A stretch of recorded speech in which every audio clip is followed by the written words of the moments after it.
হয়, ৰাজ্যত এতিয়া নাটনি ঘটিছে দলিলৰ আৰু যাৰ বাবে বিভিন্ন চৰকাৰী কাম কাজ আইন সম্পৰ্কীয় কাম কাজ কৰিবৰ কাৰণে ৰাইজৰ যথেষ্ট অসুবিধা হোৱা দেখিবলৈ পোৱা গৈছে। মই বৰ্তমান উপস্থিত হৈছোঁ গহপুৰ ৰাজচক্ৰ বিষয়া কাৰ্যালয়ত আৰু ৰাজচক্ৰ বিষয়াৰ কাৰ্যালয়ত য'ত দলিল পোৱা যায়, য'ত তৰণীসকল আছে তেওঁলোকৰ ওচৰলৈ আহিছোঁ আৰু ইয়াত দলিল বিচাৰি হাহাকাৰ কৰিবলগীয়া হৈছে গ্ৰাহকসকলে, কাৰণ আজি দীৰ্ঘদিন ধৰি দলিলৰ অভাৱৰ বাবে বিভিন্ন চৰকাৰী কাম কাজ আইন সম্পৰ্কীয় বিশেষত কাম কাজ কৰিব পৰা নাই ৰাইজে।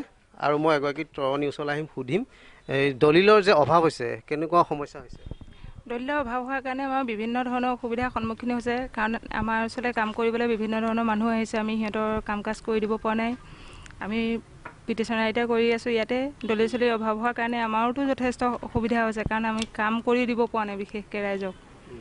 আৰু শুনিছোঁ মাজে মাজে দলিল দুই এখন কোনোবাই বেলেগকৈ ওলাইছোঁ, ক'ৰ পৰা ওলাইছে? হয়, ওলাইছে, এইটো বেলেগৰ পৰা চাপ্লাই আনি পেলাই আমাক মানে চলাবৰ কাৰণে অনা হৈছে। সেইটো আনি আমি তেনেকৈ দুই এটা কাম চলাই আছোঁ আৰু কিমান মূল্যত ল'বলগীয়া হৈছে? সেইটো মানে আপোনাৰ মূল্যটো এতিয়া যথেষ্টই ল'বলগীয়া হৈছে, কাৰণ উপায় নাই, বেলেগৰ পৰা চাপ্লাই আনিবলৈ যাওঁতেনে আপোনাৰ গাড়ী ভাড়া চাৰি ভাড়া তাতো গৈছে, আকৌ তাতো বেলেগকৈ টেক্স ভৰিবলগীয়া হৈছে। এখন দলিলৰ মূল্য কিমান হৈছে? 20 টকীয়া হওক 50 টকীয়া? এতিয়া 20 টকাখন আপোনাৰ 40 টকাও হৈছে, জেগাই জেগাই 50 টকাও হৈছে।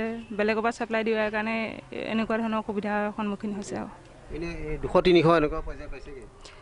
তেনেকুৱাতো 100 টকীয়াখনত কিছুমান পৰ্যায়ত আপোনাৰ 200 টকাও দিবলগীয়া হৈছে প্ৰয়োজন সাপেক্ষে। হয়, অতিৰিক্ত মূল্য দি হয়, ল'বলগীয়া হৈছে।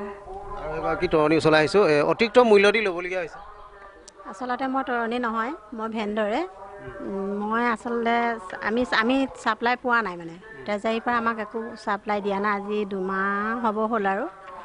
গতিকে সেইকাৰণে আমি ৰাইজক দলিলটো যোগান ধৰিব পৰা নাই। তেওঁলোকে আমাক দলিল দিলে আমিও ৰাইজক দিব পাৰিম, সেইটোৱে। নাটনিটো ক'ত হৈছে বুলি আপোনালোকে ভাবে? নাটনিটো ক'ত হৈছে, আমাক নাটনিটো মানে এনেকুৱা হৈছে, আমাৰ ট্ৰেজাৰীয়ে আমি বস্তুটো নিদিলে আমি নাপাওঁ, গতিকে ট্ৰেজাৰীতে নাটনি হৈছে।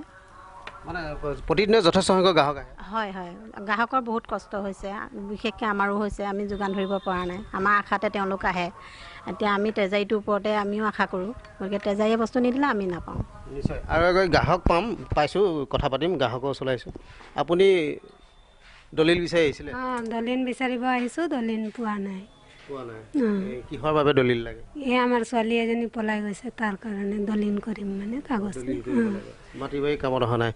আৰু পাইছোঁ আপোনাক যথেষ্ট বিভিন্ন কামত লাগে দলিল, নহয়? হয়, আমাৰ দলিলৰ কাৰণে বহুতখিনি কাম বনৰ অসুবিধা হৈছে। তেখেতলোকে 2-এখন ক'ৰবাৰ পৰা আনি দিয়ে, তেনেকৈ আমি চলন্ত কৰি কামবিলাক কৰি আছোঁ। 2-এখন ক'ৰবাৰ আউটৰ পৰা আহে? আহোঁতৰ পৰা আহে। মানে গোপনভাৱে ওলায়? নাজানো কেনেকৈ পাওঁ, আমি আৰু মাত্ৰ কামটো কৰিবৰ কাৰণে লওঁ আৰু। আপোনালোকে কামটো কৰে, কিন্তু যি গ্ৰাহক হয় তেওঁলোকে অলপ বেছি পইচা দি ল'ব লাগে। সেইটো হয় বাৰু।